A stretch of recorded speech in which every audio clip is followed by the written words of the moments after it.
Bom dia a todos, mãezinhas, paizinhos, futuras mães, futuros pais. Vocês estão bem? Tudo bem com vocês? Que a espiritualidade possa nos guiar aqui, a equipe de Paulo de Tarso, de Irmã Sheila, conduzindo-nos para que possamos passar da melhor forma possível a mensagem a vocês, de uma forma prática, útil e leve. Muito bem. Quando nós olhamos para esses piquerruchos aí, temos um ali, que estava com óculos ali, toda fecha. Temos a Estela ali, temos alguns, tinha mais um aqui que estava aqui em sala, né? Quando nós olhamos para esses pequeninos, o que nos vem à cabeça? Vem a ideia o quê? De delicadeza, de fragilidade, não é isso? Criaturas frágeis, dóceis, uns anjinhos, não é isso? Nós acompanhamos a evolução deles, a evolução cognitiva, que tanto nos alegra. Como vocês sabem, essa evolução ela vem num platô e de repente ela dá um salto. Vocês já viram isso, como é que é, né? Está aprendendo a andar, está engatinhando, e de repente está amparando nos móveis e de repente já está correndo de um dia para o outro. Está aprendendo algumas palavras e de uma hora para outra nos lança uma frase completa, né, que nos assusta. É muito bonitinho a gente acompanhar esse desenvolvimento cognitivo, o desenvolvimento social, emocional da criança, psicossocial. Mas nós acompanhamos as tendências de humor, por exemplo, do temperamento. Nós conseguimos fazer o diagnóstico de quem são essas criaturinhas tão frágeis.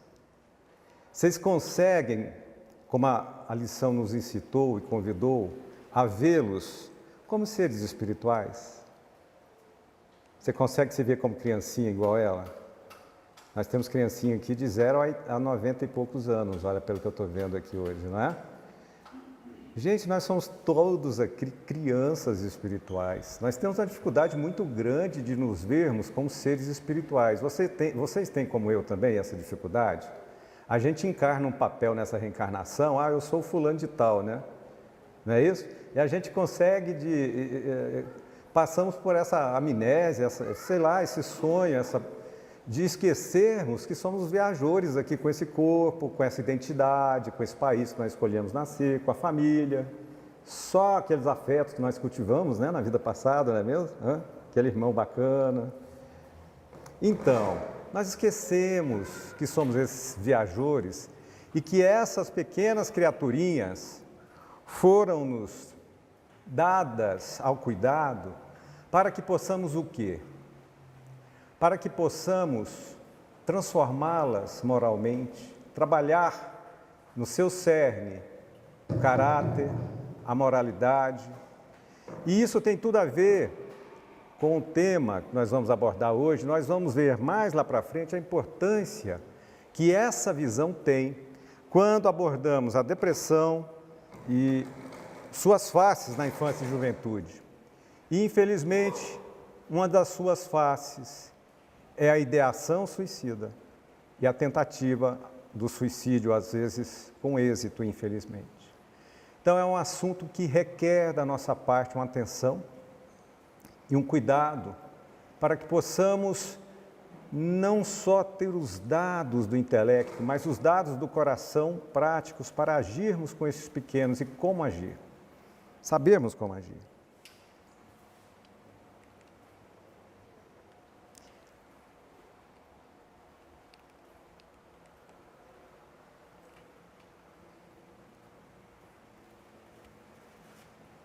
Muito bem.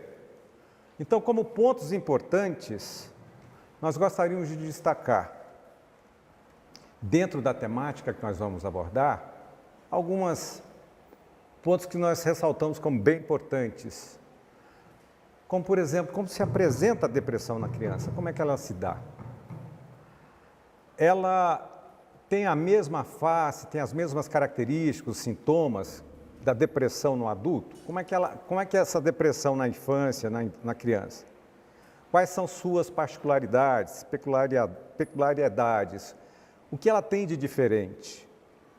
Quais os sinais de alerta que para suspeitarmos, né, do agravamento, das situações de agravamento da depressão e suas possíveis correlações com o suicídio.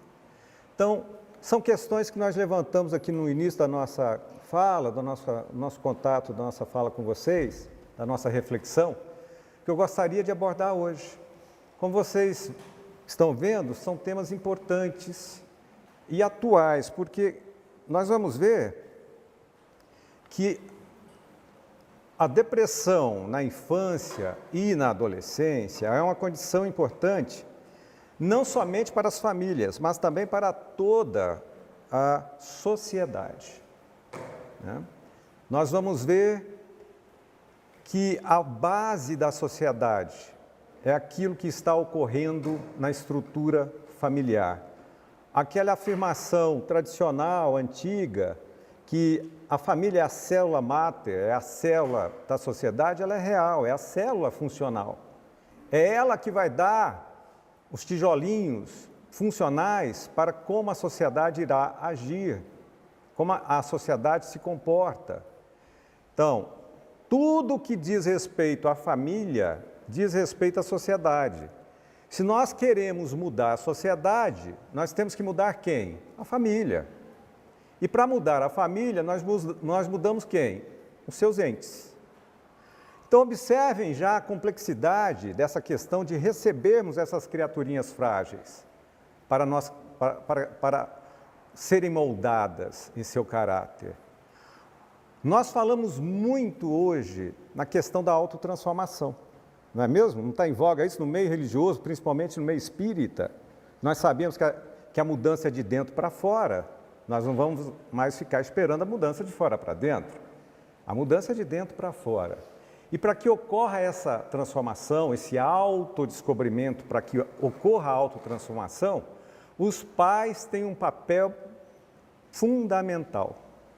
Porque vocês poderão, eu como pai, nós poderemos ser elementos facilitadores dessa autotransformação, desse autodescobrimento, ou elementos complicadores, dificultadores, vamos dizer assim, nesse processo. E é nesta primeira infância, principalmente até os seus 7 anos de idade, é que nós vamos definir em que lado nós estamos dessa moeda, se facilitadores ou não desse processo. Com os conhecimentos espíritas e religiosos que nós temos dentro da doutrina, nós podemos sim agir de uma forma muito efetiva, eficaz nesse processo, de entendermos que essas criaturas precisam do nosso acolhimento, da nossa nutrição afetiva, emocional, mas também da nossa presença como autoridades, como coordenadores, dando um norte às suas vidas, regulando algumas tarefas, trabalhando as aptidões, podando aquelas heranças que trazemos, aqueles déficits que ainda temos morais, estimulando aquilo que nós podemos estimular de bom.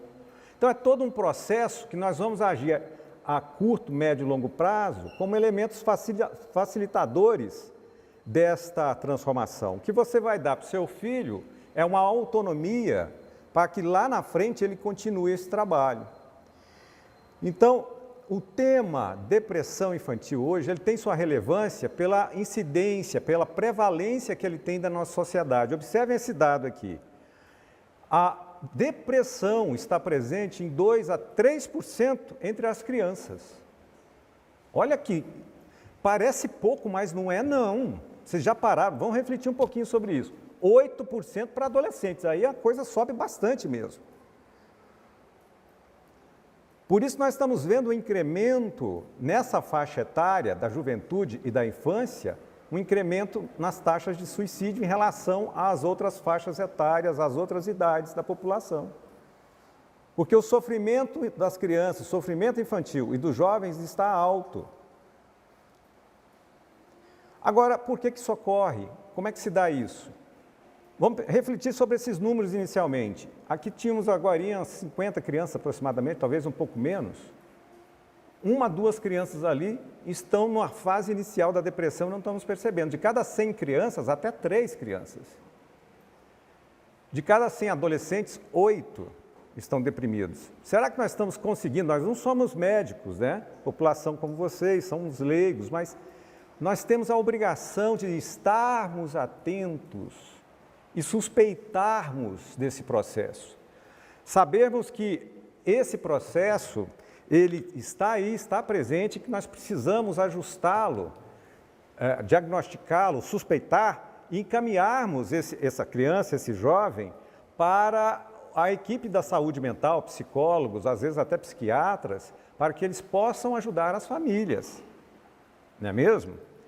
Então, as implicações são profundas desse processo, porque vai interferir no desenvolvimento o quê? Social, cognitivo e de toda a vida de relação da criança, né? Desenvolvimento escolar da criança também. Resultados que são levando a um baixo rendimento desses indivíduos que reencarnaram em todos os seus aspectos de convívio. Então, impacto negativo, funcional, em todos os âmbitos.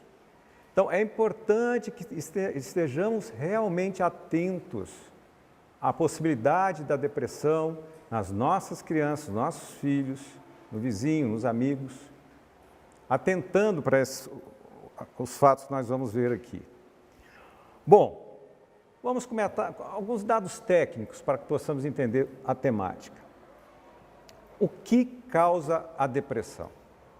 E aí nós temos 2 grandes escolas para abordar o tema. Na realidade, a academia, a faculdade médica hoje, a medicina tradicional, ocidental, ela vê o ser ainda do seu aspecto reducionista e materialista. Então, o que se sabe hoje por essa medicina é que nós temos fatores genéticos, hereditários, que de alguma forma contribuem para o problema que surja esse problema, fator etiológico, vamos assim dizer. Já uma medicina mais oriental, mais voltada para o aspecto espiritual, vai nos dizer que, essencialmente, a depressão é uma doença da alma. O que interessa para nós aqui hoje é dizermos para vocês, olha, a depressão é um transtorno importante. É uma doença, sim, é um transtorno mental, é uma doença. E como doença, há o comprometimento, sim, da alma, mas também com repercussões no nosso corpo físico. Então, nós vamos ver que é importante o trabalho da doutrina espírita, do atendimento espiritual, o atendimento fraterno, a irradiação, o passe, o culto no lar, frequentar as palestras. Sim, é importante. Isso vale para as crianças e para os adultos. Mas não deixem de procurar nas suspeitas a equipe de saúde mental, uma equipe boa, que possa fazer o diagnóstico e encaminhar para o tratamento medicamentoso. Porque, como nós espíritas sabemos, o início desse processo do adoecimento ocorre na alma. É a alma que está adoecida. E geralmente vinculada com alterações lá de culpa, mentais, do passado. Então, esse indivíduo reencarna e ele começa a vivenciar novamente alguns circuitos psicológicos formados em vidas passadas, aciona a culpa, e isso começa a ter uma repercussão somática. Uma repercussão, por exemplo, com baixa de neurotransmissores no cérebro, como a serotonina, e que precisa ser reposto essa desproporção entre esses neurotransmissores. Então, não pensem que a depressão possa ser tratada simplesmente com o auxílio espiritual, que é muito importante e salutar, mas deve ser tratada também o seu aspecto físico. A mente precisa ser tratada. Quando você está doente do coração, você toma remédio para o coração. Quando você está doente do pulmão, remédio para o pulmão. E quando você tem um desequilíbrio que ocorre a nível cerebral, de neurônios, você tem que fazer esse reequilíbrio, né? E é importante, então, para a medicina ocidental, ressaltar a presença de estressores que nós chamamos ambientais e psicossociais na etiologia da depressão, né? Como, por exemplo, a negligências e as privações afetivas da criança, aquelas crianças que têm um lar, mas você sabe, ninguém importa por ela, mas não importam mesmo, são tratadas como bichinhos ali às vezes, não tem nutrição afetiva, ninguém se importa por ela, né? Histórias de abuso na infância, e aí não é só o abuso físico, o abuso também psicológico, com ameaças, com agressividade, com os espancamentos. Famílias com fardos psicossociais significativos. Quais são esses fardos? Uma doença parental de um pai ou de uma mãe crônica, que se arrasta, debilitante. Uso de álcool. Quantas famílias não têm esse problema de um pai, de uma mãe alcoólatra? Ou de drogas. Nós conhecemos famílias que a criança de 8, agora acho que com 11 anos, trata dos pais, conduz os pais quando esses estão com o problema da droga. Olha só que ponto nós chegamos. Então, nós temos problemas psicossociais muito importantes, em que levam, juntamente com essa predisposição genética, por que ocorre a predisposição genética? Porque essa alma, ela já vem com alterações perispirituais. Hoje nós sabemos que os genes nada mais são que marionetes para a expressão espiritual, a epigenética que vai nos dizer isso.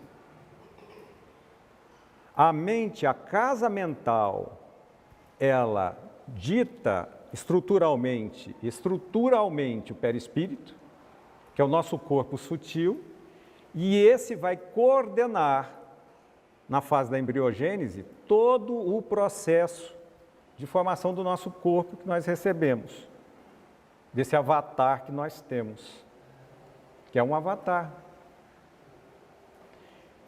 Então, há uma predisposição. Às vezes, o funcionamento desses genes estão adormecidos.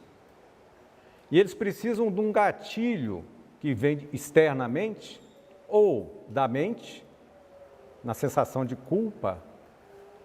São gatilhos que os ativam.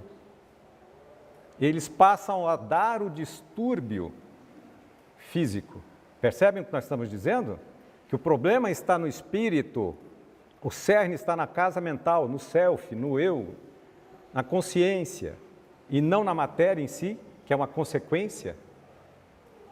A ciência fica um pouco perturbada, a academia. Você tem 2 gêmeos idênticos, o mesmo espermatozoide fecundou um óvulo, vai para a placenta, ele se divide e formou gêmeos idênticos, uma placenta só. Vocês sabem o que é gêmeo idêntico, né? As mães às vezes trocam um pelo outro e não sabem quem que é, tá certo? Eu tenho uma mãe que eu brinco com ela, ó. Eu garanto para a senhora que a senhora não sabe quem é aí. Já trocou umas 50 vezes quem é quem, só tem um nome diferente, porque são idênticos os meninos lá que eu faço exame, vocês precisam ver. Mas idênticos, eu não consigo, já parei, olhei. Não, doutor, é diferente, o temperamento é diferente. Realmente, ela está certa, o temperamento é diferente. E quando ocorrem esses gêmeos idênticos, um vem com a doença congênita, autossômica dominante. Por exemplo, a tetralogia de Fallot, é uma doença cardíaca grave. O outro não é idêntico a ele? Não é o mesmo espermatozoide, mesmo óvulo, mesmo tudo, mesma coisa? Por que um tem e o outro não tem? Por que um nasce com cegueira congênita, o outro não? É um Deus aleatório? Porque quem coordena esse processo não é a aleatoriedade, é a casa mental do que você já passou lá atrás, né? Entenderam isso aí? Então é importante nesse processo da depressão entendermos, ok, é uma doença, eu tenho alterações físicas, eu tenho alterações neuronais, só que essas alterações, ela vem do eu, do meu self, né? Então, há uma passagem no livro Sementes da Vida, do Divaldo, que aqui é com a Joana, Espíritos Diversos, mas aqui é com a Joana. E ele coloca assim, a alma adoecida. Olha só essa visão aqui, que resume bem o que nós acabamos de falar. Normalmente, pela própria posição a que se relega na escola terrena, a grande maioria das criaturas sintoniza com as ondas mentais perniciosas que absorve teimosamente. Vou ressaltar isso teimosamente, agora nós voltamos aí. Intoxicando-se de forma lamentável e perturbando-se consideravelmente, tornando-se essa a gênese de diversas enfermidades orgânicas, psíquicas e de um sem números de distúrbios emocionais. Aqui já resumiu tudo que nós falamos, não é isso? Nesse parágrafo. Da onde começa esse processo do adoecer, dos transtornos mentais, dos transtornos emocionais, os transtornos do humor, começam na mente, com aquilo que pensamos. E Joana nos ressalta aqui, teimosamente. Você sabe por que a gente pensa o que pensa? Por que você pensa o que você pensa? Já pensou sobre isso? Você pensa o que você pensa porque você gosta de pensar no que você pensa. Entendeu? Por isso que nós somos o que somos, porque nós temos prazer de pensar o que pensamos. Te dá prazer, a mim e a vocês. Esta é a dolorosa pílula do dia também, né? Nós somos o que somos porque nós temos prazer de ser o que somos. O dia que nós deixarmos de ter prazer nisso, a gente muda. Geralmente não, sempre para melhor. Porque você vai ser convidado a fazer essa mudança no seu padrão mental, ou pelo estudo, pelo conhecimento, ou pelo amor, ou pela dor. De quando em quando a espiritualidade, cansou, vai melhorar não? Então nós vamos mandar agora para você a dor e o sofrimento, menino. Rebola um pouco aí, vai. E aí a gente vê, quem está nos assistindo, essas injustiças aparentes que você vê. Com a reencarnação só dá para explicar isso? Não tem como. Fica tudo capenga, fica tudo injusto mesmo, vira uma loteria. E a doutrina espírita vem nos orientar a respeito disso, né, gente? Esse farol imenso, potente que nos dá o Cristo, de novo dentro dos nossos corações, nos orientando, nos dando o norte. Então, Joana prossegue. Espíritos enfermos em si mesmos, distônicos, pelo processo de reencarnação, geram distúrbios nas delicadas aparelhagens do organismo fisiológico, como necessários estágios de reparação moral e recuperação dos valores anteriormente malbaratados a que são impostos. Distonias emocionais, pois, são desarranjos nos centros vitais do eu, que, reeducando-se e exercitando-se, se equilibra, se renova, adquire saúde, dependendo do esforço de cada um. É o elixir do tempo que é o remédio, que vai nos trazer esse processo, pela dor e pelo sofrimento, ou pelo amor e pela instrução. A instrução, ela não te dá necessariamente esse caminho, mas ela é um elemento facilitador, né? Agora, como se apresenta a depressão na criança? Vamos focar nisso, coisas bem práticas aqui no nosso dia a dia. Você tem seu filho, sua filha, sua família, seus meninos.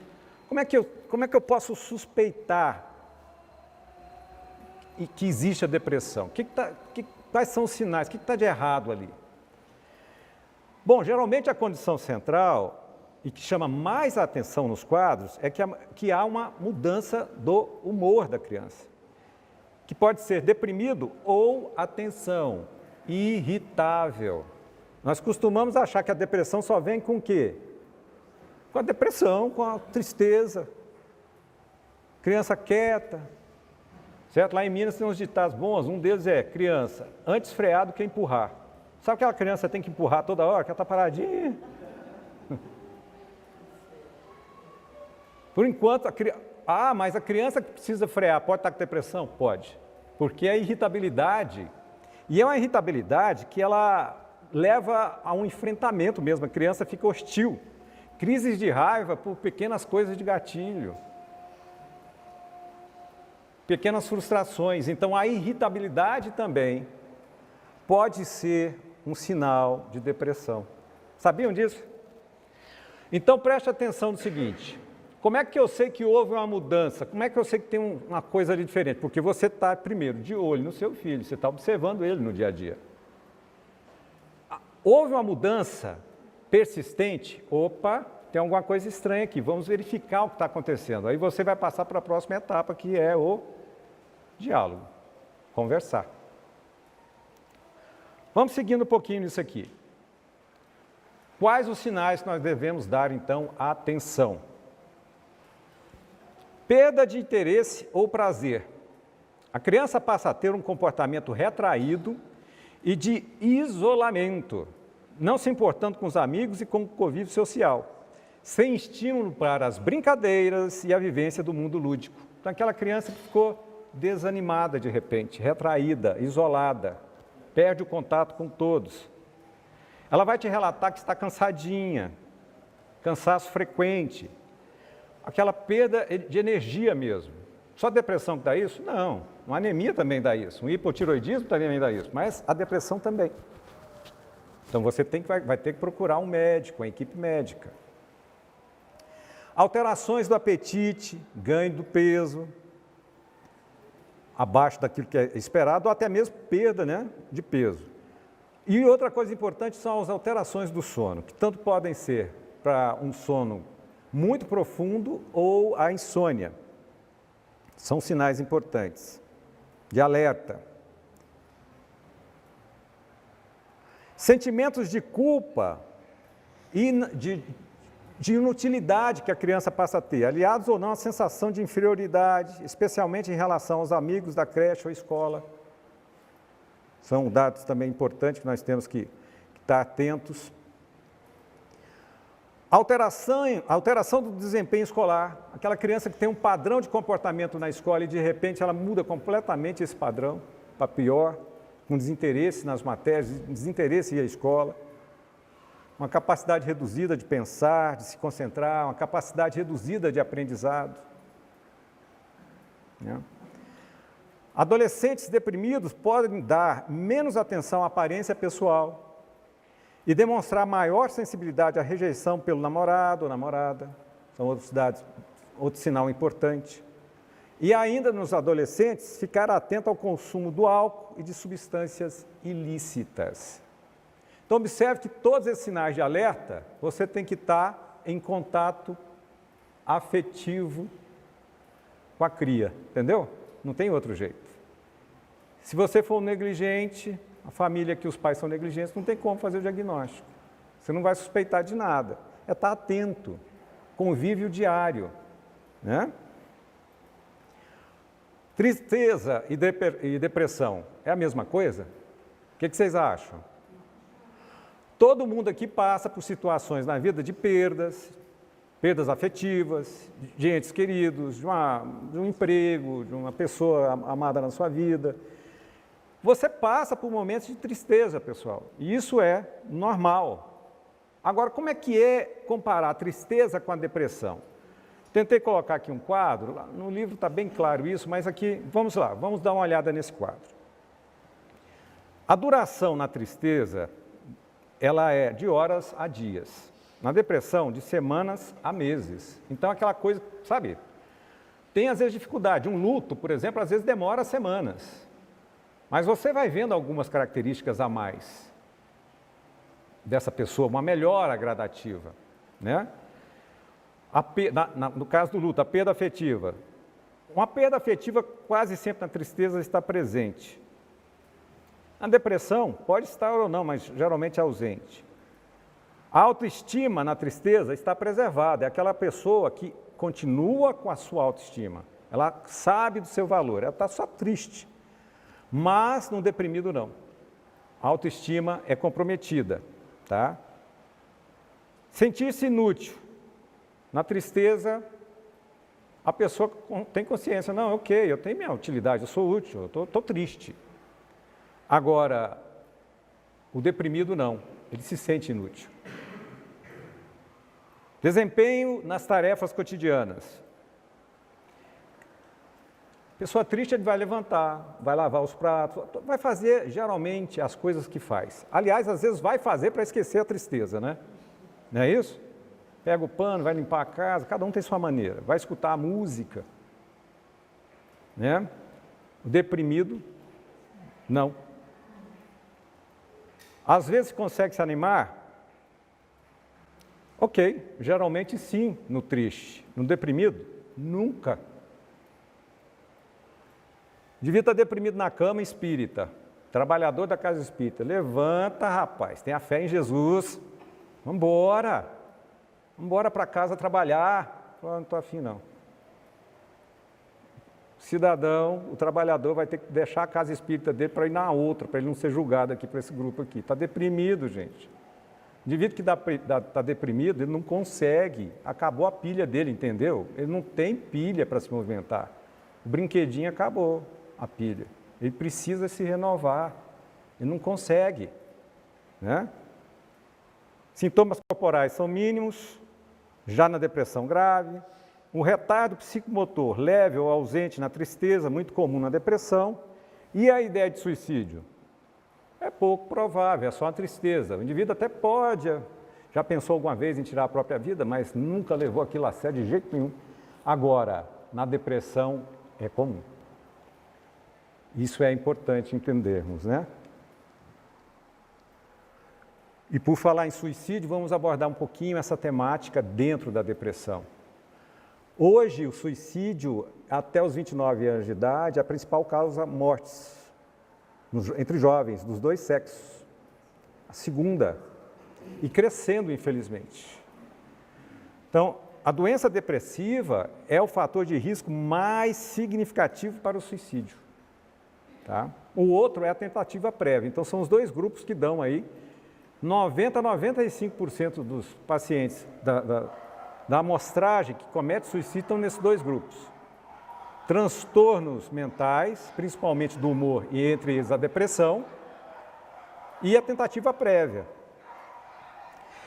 As crianças e os adolescentes têm características desse processo, porque eles são mais imediatistas e mais impulsivos, né?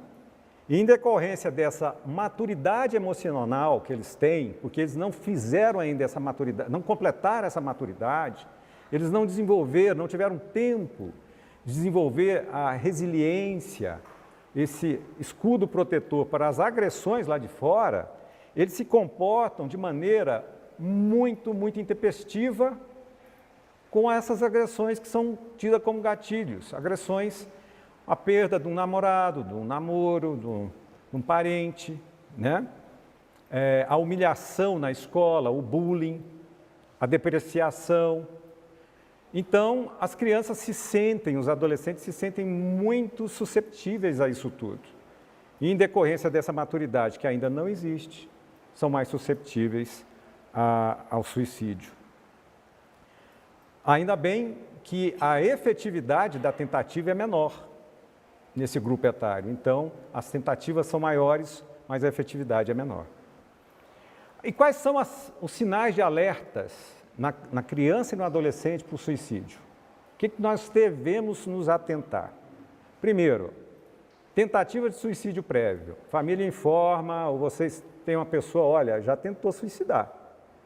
Atenção total, é um grupo de risco.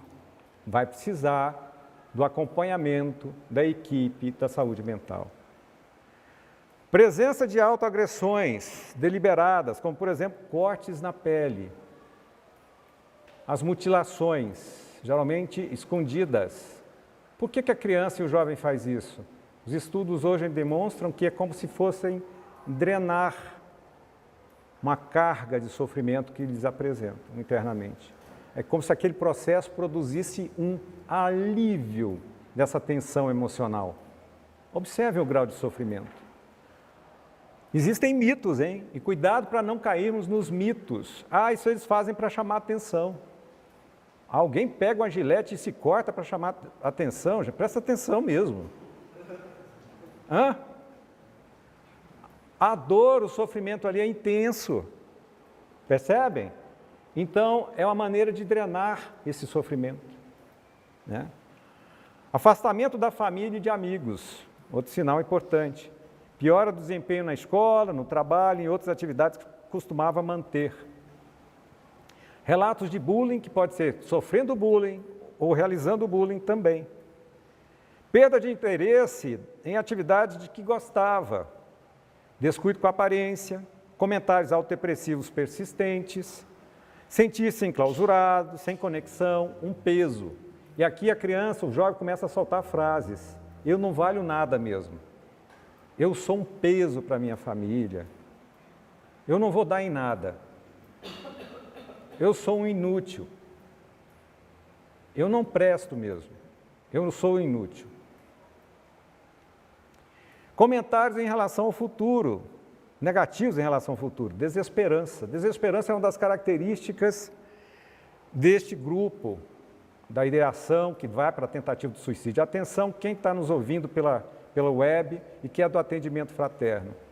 Pergunte àquele que você está conversando, principalmente exercitando a escuta ativa, que é o mais importante, quais são os seus compromissos com o futuro? Sabe o que um próximo suicida vai te dizer? Eu não tenho compromisso nenhum com o futuro. Essa é a resposta que vai te dar. Não há compromisso com o futuro.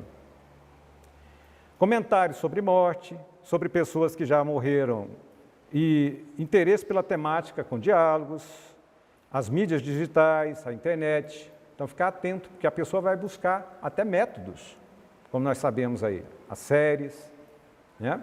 Então, ficar atentos. Você entrar no quarto, não, meu filho, eu não posso entrar no quarto dele, porque ali é o santuário dele. Meu Deus, você está num equívoco. Preste atenção, sim, você tem que saber o que seu filho, aonde ele está indo, com quem ele está. Porque já perceberam que essa característica da onipresença, da onisciência, a mídia digital já nos deu, a gente está em todo lugar ao mesmo tempo, com todo mundo. E seu filho está nessa, o jovem está nessa. Temos que estar atentos a essa característica. Temos que estar muito atentos. Então, seu filho cresceu, está crescendo, está lá trancado no quarto, bate na porta. Abre isso aí. Quer conversar com você? Senta na cama do lado dele, respira e fala, o que você está vendo? Onde você está aí? Aí ele vira para você e fala, não quero, só não vai invadir minha vida, não. Aí você tem N padrões para responder, né? Eu não vou repetir aqui para a câmera. Aqui. Escuta aqui, tem sim. Sou seu pai, sou sua mãe. Você vai, aquele rosário que você já tem, você vai pondo na sua conta lá. As mães vão me passando, os pais vão me passando alguns, né? Você sabe quando é que o indivíduo se torna adulto? Isso é um pai me contando. Escuta aqui, você se torna adulto o dia que você pegar um boleto no seu nome, chegar pelo correio e você pagar com o seu dinheiro que você ganhou, entendeu? 18 anos de idade, regalou o olho para o pai e fez assim, entendi. Então, por enquanto, você vai me obedecer aqui. É ter a autoridade, como nós vamos ver, sem o autoritarismo. Eu achei ótimo esse padrão para quem é adulto ou não. Porque tem muita gente com 50 anos que nunca pagou um boleto. Não, ele tem que ser com o dinheiro que ele conquistou, não é mesada não, não é isso não. Entenderam? Meu Deus, né? Então, nesse processo, indo para o final aqui, qual o papel da família? Qual o nosso papel como mãe, como pai, como cuidador, como vó, como vô, como cuidador, né? Então, na visão espírita, né, nós somos esses seres em busca de crescimento espiritual, viajores imortais, um processo gradual, essa melhoria que nós temos na moralidade, na inteligência, na sabedoria. E a missão central dos pais, da família e do ambiente familiar é o de propiciar e estimular esse crescimento. Então, nós vamos trabalhar o crescimento moral, cognitivo da criança, mas não é prepará-la só para ela ser aquele cara de sucesso. O sonho, meu filho tem que ser médico. Se meu filho não for advogado, eu morro. Aí essa coitada criança olha, faz o curso de advocacia, termina o curso, entrega para o pai e fala, bom, agora eu vou fazer o que eu quero, oceanografia. E conheço situações assim. Mas é criar o ser, como nós já dissemos, para que ele tenha autonomia de se conhecer, conhecer o outro e saber que é um ser em progresso, está incompleto ainda. Não gosto de usar o termo imperfeito, porque faz parte do processo, nós estamos incompletos ainda. Essa completude só vem com experimentação, com tempo, acerto, erro. Errou de novo? Então ajusta. Então, os pais têm que dar autonomia para que a criança, o jovem, siga nesse processo lá na frente, né? Então, é saber que nós temos aí, esses pequenos seres aí, são adultos que reencarnaram, né? Nessas etapas sucessivas das vidas, e que nós temos a obrigação de conhecer o seu caráter, sondar o seu caráter, o seu temperamento, e fazer os ajustes necessários. Algumas coisas práticas que a gente ressalta nas palestras que falamos, que eu vou colocar aqui para vocês. Como é que eu posso fazer isso no dia a dia, Arismar? Então, ouvir mais, estimulando sempre o diálogo respeitoso. A família funcional é aquela em que a criança se expressa, tá? E não aquelas famílias antigas que ninguém aqui conhece, né? Cala a boca, menino. Você não manda aqui, não. Era uma frase. Ou, menino, fica quieto. Conversa de adulto é conversa de adulto. Você está trabalhando a autonomia do seu filho? Não. Você tem que convidá-lo para um diálogo, ok? Mas entender que nesse processo a decisão é feita por quem? Pelo grupo. Às vezes você está querendo ir para uma pizzaria jantar, e a criança fala para você, pai, eu gostaria de ir para outra. Vocês podem pensar, bom, faz diferença? Não, vamos para a pizzaria dele. Agora, o errado é a criança decidir para onde tem que ir todo mundo, sempre. Mãe, está decidido, hoje nós vamos para o baile funk. Ó, né? Então, tem um limite aí, é o diálogo respeitoso, mas todos participando ali. Compreender mais e julgar menos, isso é muito importante, hein? Compreender mais, porque como nós julgamos, né, a nossa criação, E outra coisa, quando você julga uma criança, gente, o potencial disso para a perda de autonomia futura é muito grande. Depois ele vai terminar na psicóloga, terapia comportamental, para tirar aquele núcleo que você instalou nele de pensamento. Eu sou preguiçoso, etc, etc. Um monte de coisa que nós herdamos e recebemos das nossas criações. Mais atenção e menos presentes. Aqui está fácil de entender, né, gente? Trabalhamos, queremos o quê? Queremos, eu tenho que ser amado pelo meu filho, então eu vou comprar coisas materiais. Porque você está fazendo aqui uma gratificação pelo transitório. Você está dando autonomia espiritual para ele? Pelo contrário, você está tirando. Então, a presença afetiva, a nutrição afetiva. Acolher as emoções, instruindo-os a reconhecer e lidar com elas. Esse é outro problema grave que nós temos hoje. Quando seu filho estiver com raiva, fala para ele, você está com raiva. Quando ele estiver com medo, você está com medo, e assim vai. Inveja, ciúme, você está curioso. Por que é importante nós falarmos a emoção que a criança tem? Por que isso é importante para ela? Porque ela vai reconhecer o que ela tem e vai reconhecer no outro. E ao reconhecer no outro, lá na frente, você está trabalhando com ela o quê? A indulgência, que faz parte da caridade. Benevolência, a indulgência e o perdão. Então é importante, Enzo é um nome bacana da vez, né? Lorenzo, Enzo, você está com raiva.